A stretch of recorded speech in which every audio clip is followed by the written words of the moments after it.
Etter 10 år med fånytte statlige ordninger for å skape vekst i Nord-Norge, er det endelig større vekst i nord enn i resten av landet. Investeringene i nord har vært nesten dobbelt så store.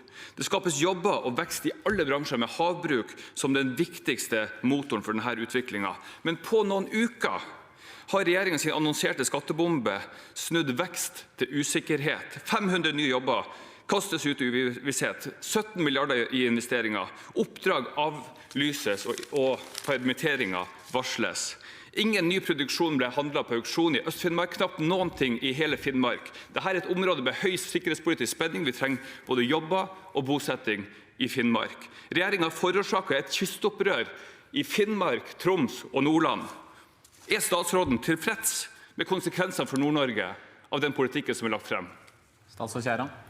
Denne regjeringen har etablert en nordområdepolitikk som peker fremover, som skal løfte Nord-Norge. Nordområdene er igjen Norges viktigste strategiske satsingsområde. Det var de ikke med 8 år med Høyre ved roret. Og vi gjør mange grep som skal bringe oss i riktig retning og få en forsterket utvikling i nord. Ikke minst innenfor mitt område, fiskeripolitikken, så vil vi når vi kommer i kvotemelding levere på en måte som gjør at vi skal skape mer i kystsamfunnene.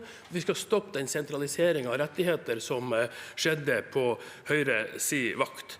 Så hører jeg at Høyre ønsker å dramatisere den situasjonen vi står i. Jeg vil ikke stå her og ta til orde for at det ikke finnes dramatikk i den, men vi har en høringsprosess, og jeg forventer at de som har syn på innretningen av denne grunnrenteskatten, leverer på gode høringsinnspill i den perioden. Og så blir det igjen spennende å se hvordan grep Høyre vil gjøre i sitt alternative budsjett for å møte den situasjonen vi står i. Ønsker Thorheim flere replikker? Ja. Thorheim, vær så god. Det bare bemerkes at under Solberg-regjeringen var det en historisk stor vekst i Nord-Norge, og jeg håper at den fortsetter også etter regjeringens politikk.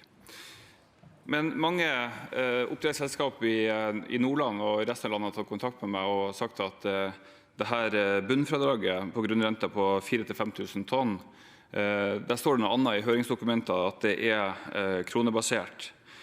Sånn at det er mange oppdrettsselskaper som mener at som har langt mindre produksjon, som sier at de blir også rammet, og det er egentlig vanskelig å peke på de som ikke blir rammet, enn de som blir rammet.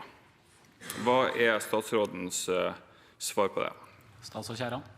Regjeringen legger til grunn at om lag 2/3 av selskapene ikke vil omfattes av denne grunnrenteskatten. Så er det utarbeidet et høringsdokument som er på høring, og vi imøteser de høringssvarene som vi vil få. De vil bli grundig gjennomgått. Regjeringen står fast på hva som er målet med den innretningen som er lagt, og så får vi komme tilbake til Stortinget når vi har gjennomgått de, og så får Stortinget anledning til å behandle de.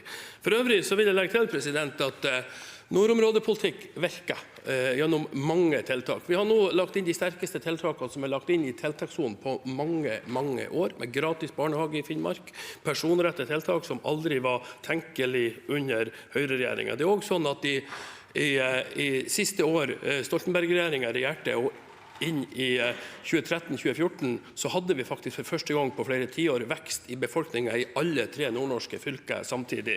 Da Høyre avsluttet sitt arbeid i regjering, så hadde vi rekordstor befolkningsnedgang.